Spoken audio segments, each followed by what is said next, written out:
Good evening. Welcome to Community Tapestry. My name is Jim Stowe, and I'm pleased to serve as your Executive Director of the Community Relations Commission for the City of Columbus, Ohio. And we're delighted you chose to join us this evening for a very special Community Tapestry program. We're talking about this evening a program here in the community that's really making some great headway in the lives of young men, those of us who are African-American men here in the City of Columbus, Ohio. It's called Program Teach, or Project Teach. And our topic for this evening's discussion is Will Work for Money. Will Work for Money is our topic this evening. And we're going to explore what is happening in the lives of young people out there who are making some changes and decisions in terms of how it affects their lives and trying to be a positive influence in their community. And so I'm pleased to have with us this evening in our audience, and also here is our special guest, persons in the program, Project Teach. And I'm going to start right here to my right and introduce him. His name is Abraham Morris. Abraham, Hi. glad to have you here, sir. Thank you, sir. Next to him is Mr. Thomas Kennedy. Mr. Kennedy, glad to have you here as well. Next to him is Mr. Mark Branch. Mark, glad you're here as well. And then next to him is Delane Stewart. Stewart, glad you're here as well. Thank you all for being here. I really, really appreciate it very, very much. We're also pleased to introduce to you the person who is the founder of Project Teach here in the city of Columbus, Ohio, John Gregory. And to Mr. Gregory, again, welcome, sir. I'm so glad you're here. You know, I had a lot of time to kind of talk about this thing over the years, about what you wanted to do with this program and what your passion was around this issue of how we get young African-American black men employed and as viable parts of this community. So we're glad you're here. And with you, you have some colleagues and associates, I think, who are co-laborers with you here in this great work. I'm going to start here to my left, introduce Mr. Mark White. And Mr. White, you are the owner of a construction company here in town. It's called the Midwest Construction Company. Is that correct? Yes. Glad to have you here, sir. Next to him is Reverend Jerome McGee, and he's with a program called Manifesting Excellence Now Institute. Glad you're here, sir. And next to him is George Newberry, who is the president of Budget Realty here in Columbus and the person who took a chance on this program. We're going to find out more about that a little bit later on our program.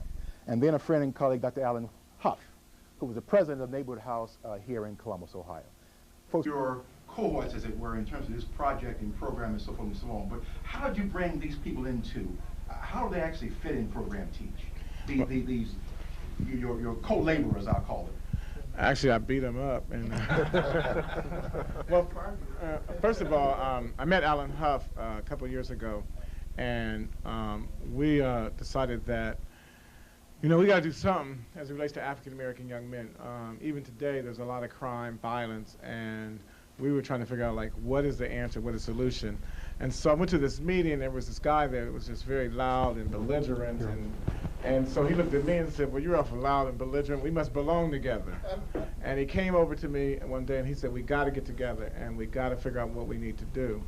And so over the last 2 years, we've been knocking our heads against the wall trying to figure out how do we get it out there?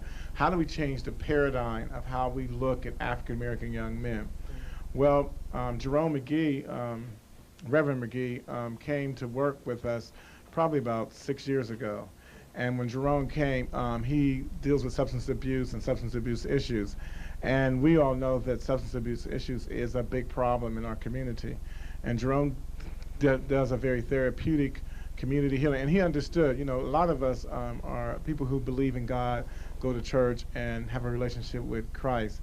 And what I said to Jerome was like, hey, look, I'm out here. We need to do something outside the four walls. Because in my belief, if the church people were on every corner, then there wouldn't be a need for a drug dealer on that corner. Then this past year, Mr. Newberry purchased the Woodland Meadows apartment complex.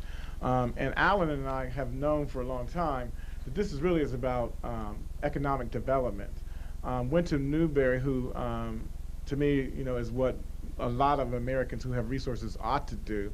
Went to him and said, you know, you're going to do renovations out here. You're probably going to spend about $6 million. If we want to eliminate crime, why don't we see if we can employ some of the guys out here? And so I thought he was going to say, yeah, that sounds good. Let's talk about that. Well, the day that I mentioned it, he said, let's do it. And then we said, let's do it. I said, well, who's going to pay for it? He says, I'm going to pay for it. And I was like, well, how are you going to pay for it? He says, I'll pay for it. I'll find a way to pay for it. And so there's this project that we're doing. Probably it's going to be about $1 million project that goes into the hands of the guys who used to stand on the corner that's coming out of his pocket. Now, of course, there's an advantage for him because he gets cheap labor, but at the same time, we got guys who weren't working before who are now working and who are making well above minimum wage. Rick, I've known Rick we've both been working in the community for a long time, and Rick is one of the brothers who, I try to connect other brothers with. He's 33 years old.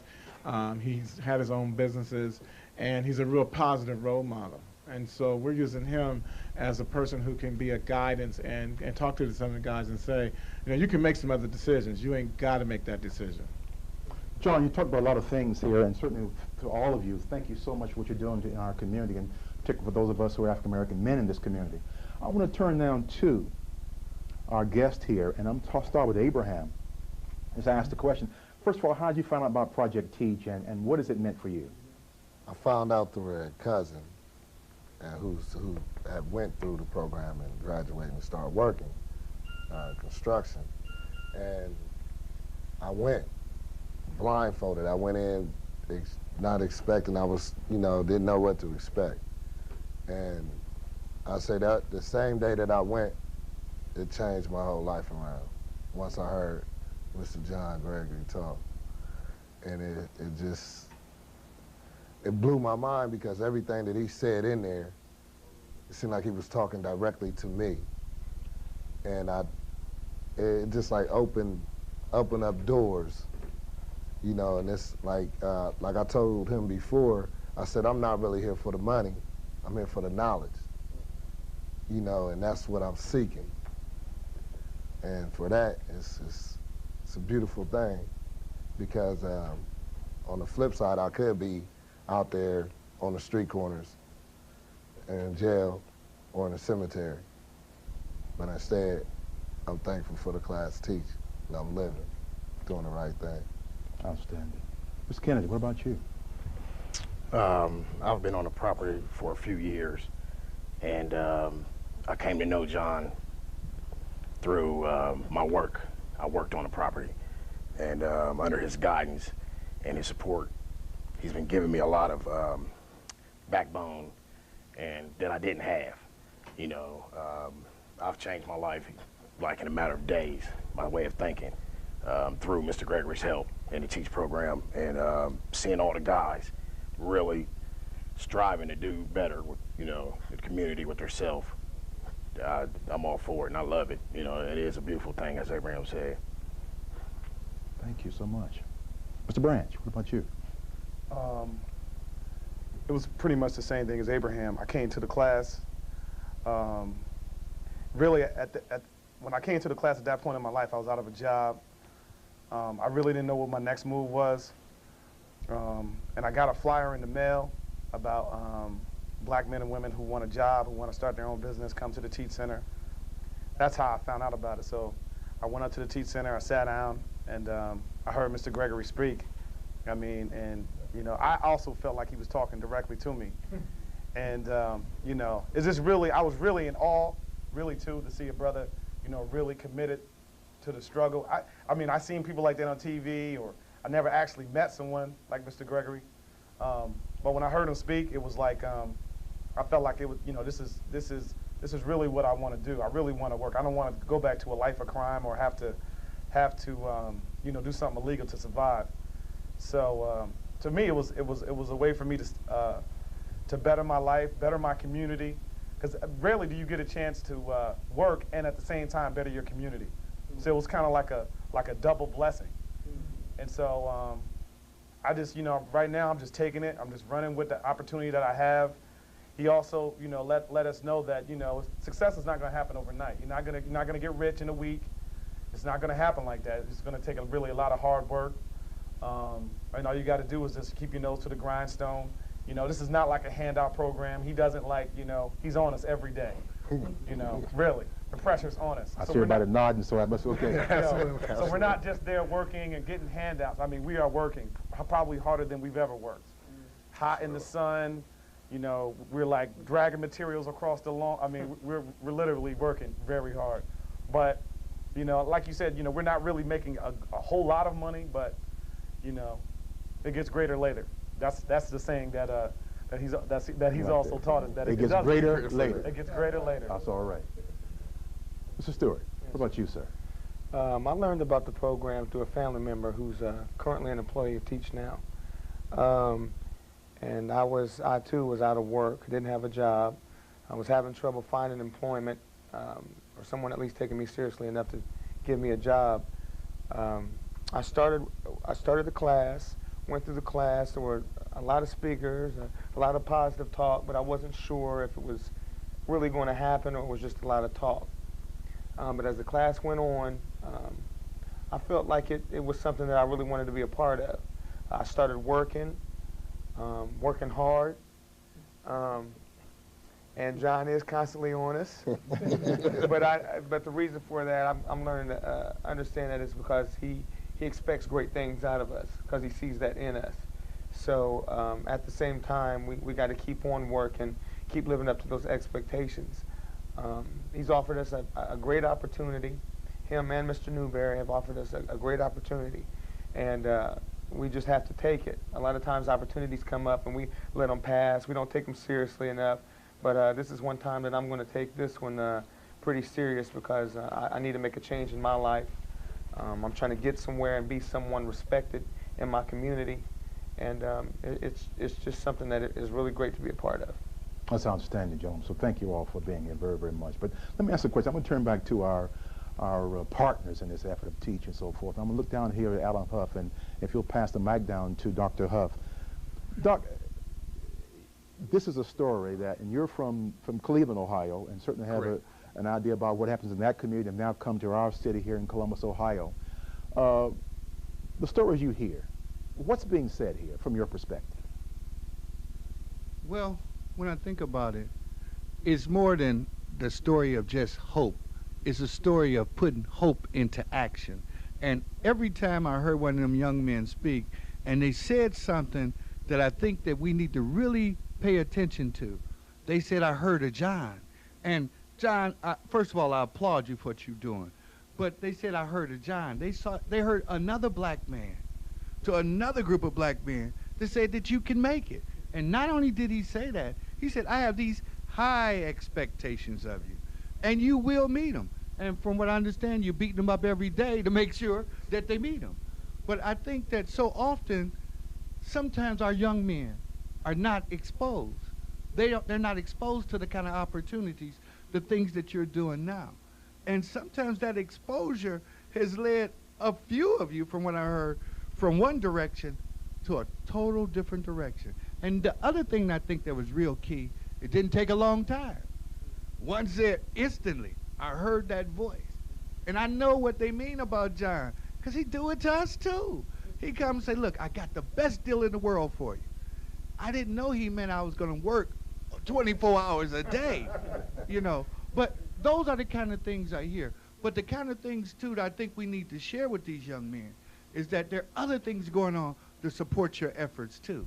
Like, I don't know if you know that John and I put on a march, and sometimes it's just us with a few more other people.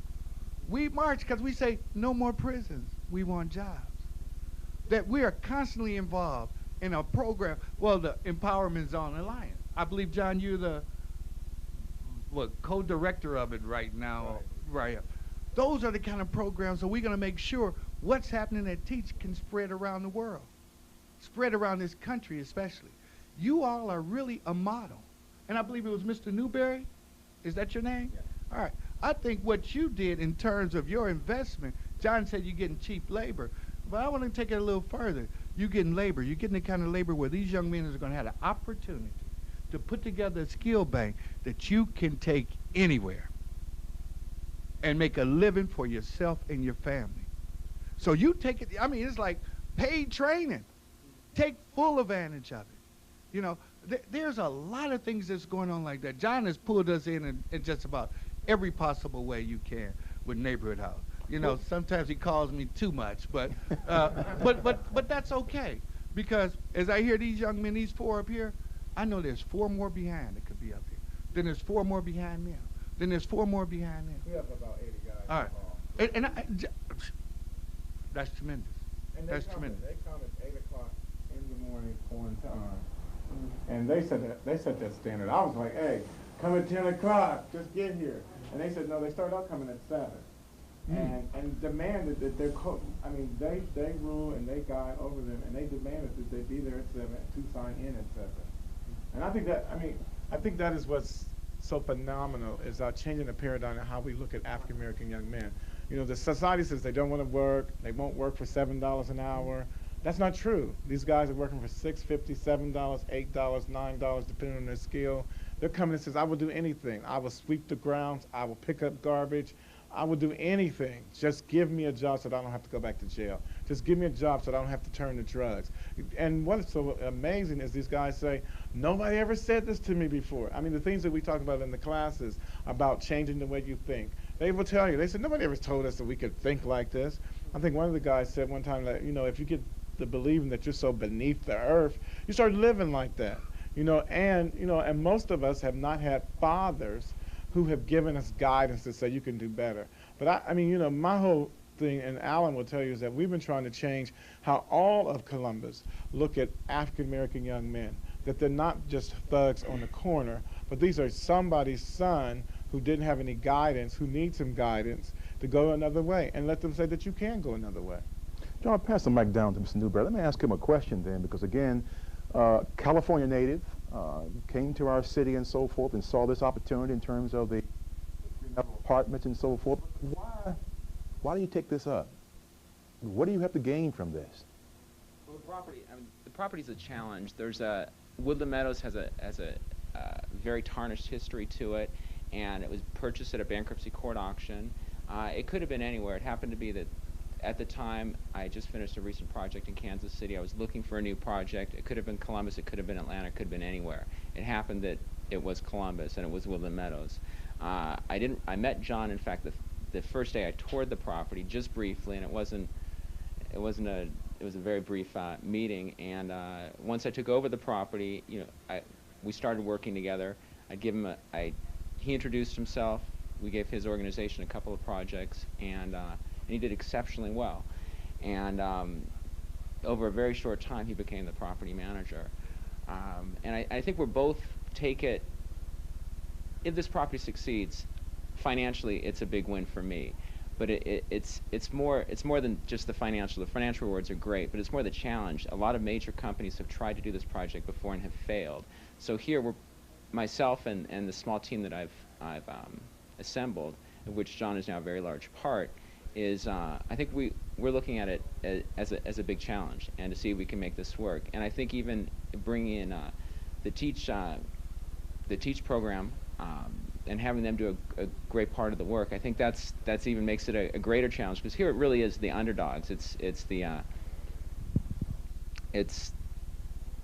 enhances the challenge, and it really needs to make this property work. It really doesn't need conventional thinking. It needs people to take new means of attack on it, and it's proving itself in working. Yeah, let me say this too. One of the things that Newberry decided was that he was not going to hire 20 security guards. He decided, like, I don't want 20 security guards. Let's give these guys jobs so that we don't need to put them in jail. And I think that's what makes it phenomenal, is that you replace crime with another opportunity. Makes a big difference. We're going to be right back, and we're going to come right back, gentlemen. I want to turn back to our panelists and ask about the impact it's had on your family and so forth and so on. We need to take a short break. We'll be right back on Community Tapestry.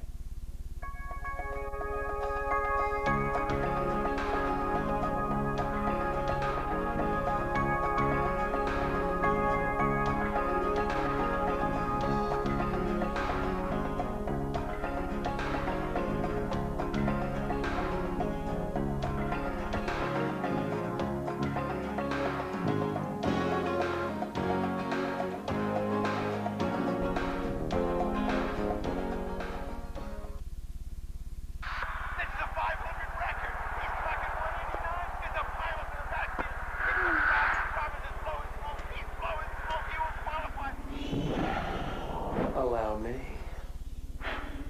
Lovely. What the devil are you doing here? I'm only here because you're here, hot stuff. Here we go again. This is going to be about smoking in the house, isn't it? Listen, this poor guy's been picked on enough. His home is his castle. He has rights, he has privileges, he has kids.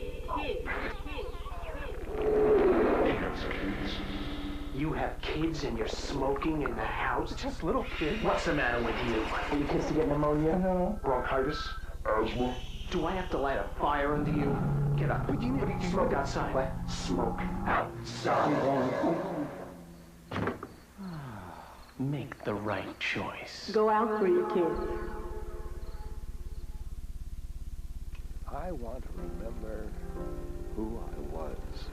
I want to remember the old neighborhood. My father's face. Summer camp, I want to remember. everything. The National Institute on Aging has a wealth of information dealing with serious memory problems. Call for details. 1-800-438-4380. Everything. As America has changed, Social Security has changed. A foundation of monthly income for retired workers was created in 1935. Then changes were made to provide for widows and widowers, and for disabled workers and their families. Later still, changes were made to ensure that benefit payments would always keep up with inflation. Now Social Security will need to change to provide for the retirement of 76 million baby boomers early in the next century. It's a big job, and it needs to be done right, so that Social Security will continue to help support not only the baby boomers, but their children and grandchildren as well. You can help draft the blueprints for the coming change by learning about the issues involved and our options. For more information, call 1-800-772-1213 and ask for the booklet, The Future of Social Security.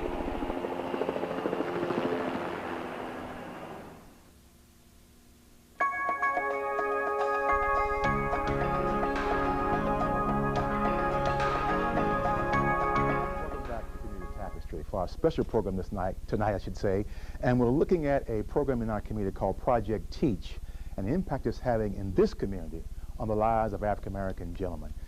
We want to start back with our guests, but I want to have one of our guests this evening, John Gregory, who is the person who founded program Teach, to kind of share with us what Teach actually means. So I'm going to turn to John Gregory and ask him that question. What does Teach mean? Teach stands for the Richmond Association of Community Healing.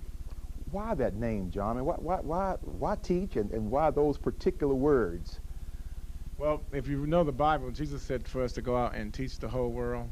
And so part of our mission is to go out and teach people. And knowledge is power. The Bible said, my people are destroyed for a lack of knowledge. And in the African American community, part of the issue that we have is we don't have a lot of knowledge, information. And information gives you power.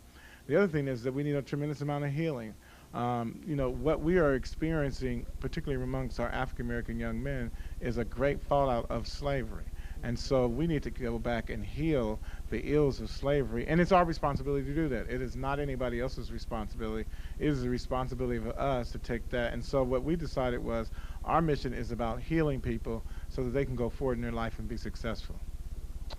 Being successful, and I said gentlemen for a reason when I mentioned or made reference to you as our guest, to our guest this evening. Mark, what impact has this whole Teach concept and your being a part of it had on your family? You mentioned in your comments about how it has really been a renewal for you. But how has it impacted your family, your relationships? My relationships with my family have definitely gotten better. I think they see me a lot differently. I think they always realize that I had potential to do better things, but you know I didn't realize it. You know, up until this point in my life, for whatever, you know, the Teach reason, God, you know, and right now they're really, like I remember I called my mother and I told her that, you know, I have my own business now, you know, and she had called the rest of my family members. Just to verify? Yeah, to clarify, okay, see if I was telling the truth. Okay. Because I had so many pipe dreams before that I hadn't followed through on because of fear, you know, the fear of, you know, of not succeeding. And so now, you know, they're really like, they're really behind me. They're really supporting me. My brother has a construction business also in Baltimore, Maryland. And when I told him too, he didn't really believe me. But you know, now he's seen that, you know, I'm serious. I'm going forward with the with this whole with the whole program, it's been really great, because for so long in my family I was the black sheep. You know, I was the one. I went to jail. You know, I did drugs. I dealt drugs. You know, so you know, they were really afraid, especially my parents, that that was going to be my life, that I was going to be in and out of jail. I was going to, you know, deal in drugs for the rest of my life. And now that, you know, I've turned my life over to God. You know, each day it is a battle, you know what I mean, because I've been living a certain way for so long. But it's been really, it's been really a beautiful thing to see that my family's finally behind me. You know, I got God back in my life. I got some respect to the community. You know, the brothers that live in the community with me, they really respect me. They understand what I'm trying to do with my life. I've had people even try to, you know, come over to my house. They want to talk to me now. You know what I mean? Our conversations are a little different than they used to be. They're not about rap records or women and belittling women or anything like that. You know what I mean? And, you know, just the TEACH program has just taught me, it's just that, you know what I mean, you have to respect your community. You have to respect yourself. You have to respect your community. You have to respect your women. You know what I mean? All of those things. You don't have to be rich to do that. You know what I mean? That doesn't mean that you're rich because you have a lot of money, but you don't have any morals to stand on. You don't have no foundation. You know what I mean? So that leaves you kind of with an empty, void feeling. You know what I mean? And I know I was tired of feeling that way. I don't feel that way anymore. And I don't have a big like I said, I have a business, but I don't have a lot of, you know, fancy cars or a lot of stuff like that. But I have dignity today. You know, I can look people straight in the eye. You know what I mean? I'm not afraid to do the positive thing, to do the right thing, because it might be a little harder than to, you know, because it's real easy to go out into the street and do something really negative. That's the easy way out. And so, you know, I know I probably went off a little beaten path. No. Appreciate it very, very much. Absolutely. But you raise a point, though, that we want to make sure that our viewers get a chance to maybe think about if they are watching out there this evening. And Mr. Stewart, all of you, number one, let me just share with you, and please receive this comment the way it's intended. And that is to say, all of you, and I said gentlemen again for a reason. I mean, you look like persons who would be just successful all day long, I would think. If I were to meet you in a barber shop or a restaurant or what have you. What is it, Mr. Stewart, about life as you experience it that had you do something that led you to a direction that was not as successful for you as now teachers allowed you to be? What was it? What was the thing in your life? A lot of just no direction. A lot of times in my life I didn't have, I guess it wasn't, I didn't have great self-esteem. I figured that maybe what I was doing or the things that I chose to do were all that I could do at that time. It took me a while to really get into further my education, so I didn't have a real extensive educational background. I wanted to go to college. I felt I wasn't good enough to go to college. Wanted a good job. Didn't feel I was good enough to have a good job. So I kind of like turned to a lot of the things. I took the easy way out. And in a lot of ways, it's not easy, but in the end, when you look at it and you do some real hard work and you work for everything that you get instead of doing a legal activity in order to get what you want and what you need, is you appreciate it more. So you know, now looking back on it, I can't really see why I even made those choices. It's hard for me to give you an answer to that because now I don't even see going back to something like that as an option. I enjoy what I do. I enjoy